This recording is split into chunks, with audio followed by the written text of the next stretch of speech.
नमस्कार, आदाब, सत श्री अकाल। मैं अभिनव कुमार अपने सहपाठियों के संग हिमालय कॉलेज के इस मंच पर एक प्रस्तुति पेश करता हूं, जिसका शीर्षक है कसूरवार कौन। इस शीर्षक के सहायता से हम सभी आपको यह दिखाने का प्रयत्न कर रहे हैं कि कसूरवार कौन है। किस प्रकार एक पीड़िता के साथ अमानवीय व्यवहार हुआ है और पीड़िता दर दर न्याय के लिए भटक रही है, सबसे न्याय की गुहार लगा रही है। तो चलिए हम आज का यह प्रस्तुति शुरू करते हैं। भाइयों और बहनों सुनो, हम लाए हैं कसूरवार कौन, एक ऐसी दास्तां जो दिखाता है जिसमें पीड़िता को दोषी कहा जाता है। तो बताइए, क्या यही है हमारा समाज? मेरी बेटी के साथ बहुत बुरा हुआ है, अन्याय हुआ है मेरी बेटी के साथ, जुल्म हुआ है मेरी बेटी के साथ। हमें इंसाफ चाहिए, हमें न्याय दिलाइए, हमारी बेटी को न्याय दिलाइए। अरे आजकल की लड़कियों को कुछ ज्यादा ही आजादी मिल गया, इसलिए ये सब हो रहा है। कपड़े ऐसा क्यों पहनती है, रात को बाहर क्यों जाती है? अब बदनामी होगी, चुप रहो, मामला मत बढ़ाओ। तो आप लोगों ने देखा किस प्रकार यह हमारा समाज, जिसे हम समाज कहते हैं, समाज का नाम देते हैं। किसी भी कार्य करने से पहले हम लोग कहते हैं समाज क्या सोचे, समाज क्या कहेगा, और वही समाज गुनहगार से पहले पीड़िता पे ही सवाल उठाता है। तो चलिए अब हम लोग अगले क्षण में देखेंगे हमारे पुलिस वाले के द्वारा ही किस प्रकार कानून का हनन होता है।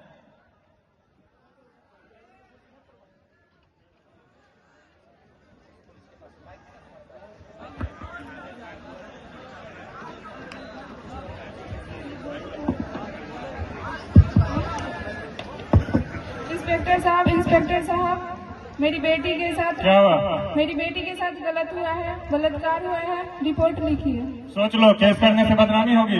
प्लीज इंस्पेक्टर साहब ऐसा मत करिए, रिपोर्ट लिख लीजिए। अरे सबूत क्या है? साहब मैं ही सबूत हूँ साहब।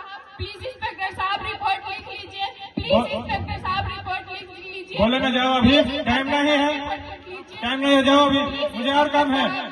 रक्षक ही जब भक्षक की खाल ओढ़ लेते हैं, रक्षक ही जब भक्षक की खाल ओढ़ लेते हैं, वो वफादार वर्दी का सर शर्म से मोड़ लेते हैं। और कुछ इन चंद अफसरों के काली करतूतों की वजह से हम लोग पूरी हुकूमत को ही कातिल बोल देते हैं।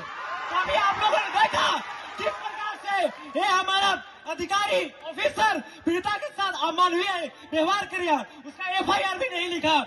चलिए अब अगले क्षण में हम लोग देखेंगे सफेद कोट के पीछे का काला सच, जिसमें युवा अपना आक्रोश डॉक्टर के खिलाफ दिखाएगी। मैं पूछती हूँ उस डॉक्टर से कि तूने किस अधिकार से पीड़िता को गोली खिलाई, किसके कहने से सबूत मिटाने की कोशिश की? ये सफेद कोट पहन के तुम्हारी जमीर मर गई। तूने रिपोर्ट बदलने की कोशिश की। ये रिपोर्ट ही तय करता है कि अपराधी जेल जाएगा या खुलेआम घूमेगा। जब रिपोर्ट में झूठ लिखी जाती है तब ये कलम एक हत्या का औजार बन जाता है। हमारा सवाल यह है डॉक्टर की तूने रिपोर्ट क्यों बदला? नेता की फोन की वजह से या पैसों की भूख? कोई रिपोर्ट नहीं बदली गई है। डॉक्टर साहब दिन में भगवान बन के लोगों की जान चलिए और रात में शैतान बन के जुल्म को बढ़ावा देते हैं। चलिए हटिए।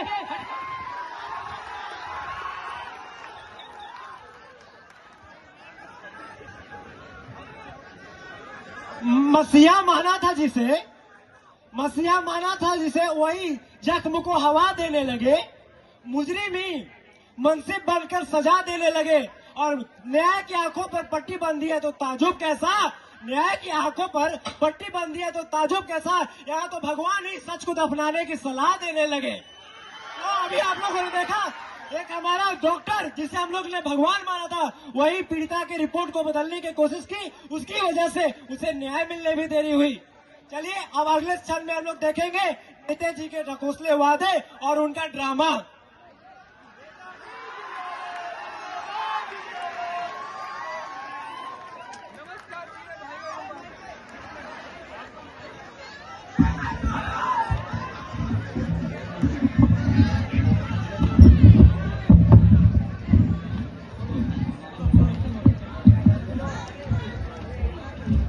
नमस्कार मेरे प्रिय भाइयों एवं बहनों, मैं आपका नेता अनपढ़ पाड़ है।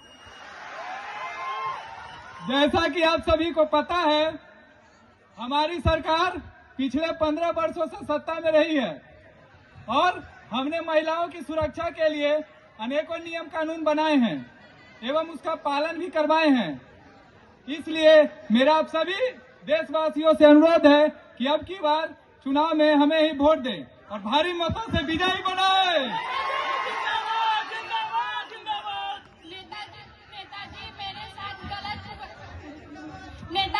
नेताजी मेरे साथ गलत हुआ है।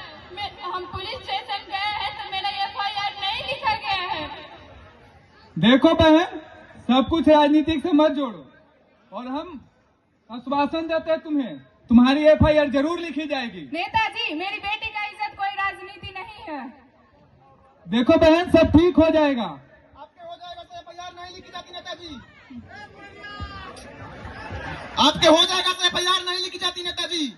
दरिंदे नहीं पकड़े जाते। देखो बाबू, राजनीति को समझना आसान नहीं है। ऊपर से नीचे तक सिस्टम पूरा बिका हुआ है। हम तो अपना काम कर ही न रहे हैं जी। हमारी जिंदगी भी आसान है नेताजी, और ये सिस्टम हमें समझ नहीं आता, ये सिस्टम हमें समझना ही नहीं चाहता। देखो बहन, जांच चल रही है, रिपोर्ट का इंतजार करो। एक सवाल है नेताजी, क्या आपकी बहन बेटी होती तो भी आप यही कहते कि जांच चल रही है? और उन पर करो मुर्दाबाद।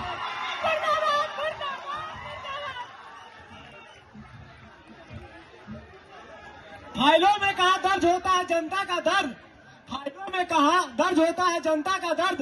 ये तो बस कानूनी घोड़े दौड़ाना जानते हैं साहब। जब आँच आती है खुद के दामन पर, जब आँच आती है खुद के दामन पर, तब जाकर ये सिस्टम बदलना जानते हैं।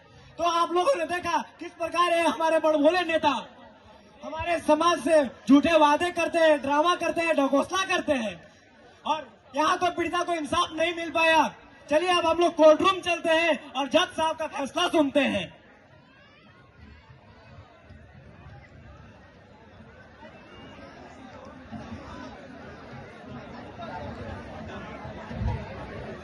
हेलो,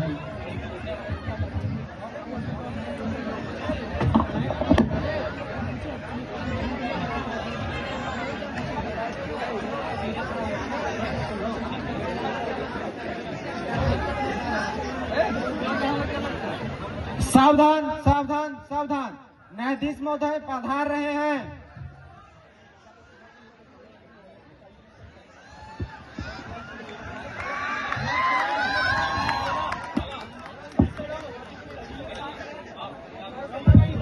ऑर्डर ऑर्डर, आज की कार्रवाई शुरू किया जाए।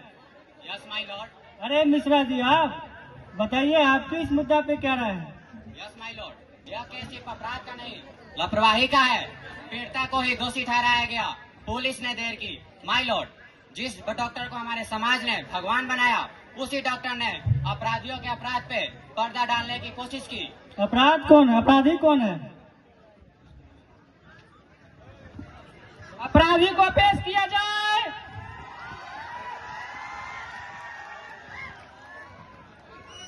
यह अपराध सिर्फ लड़की पर ही नहीं पूरे समाज पर है।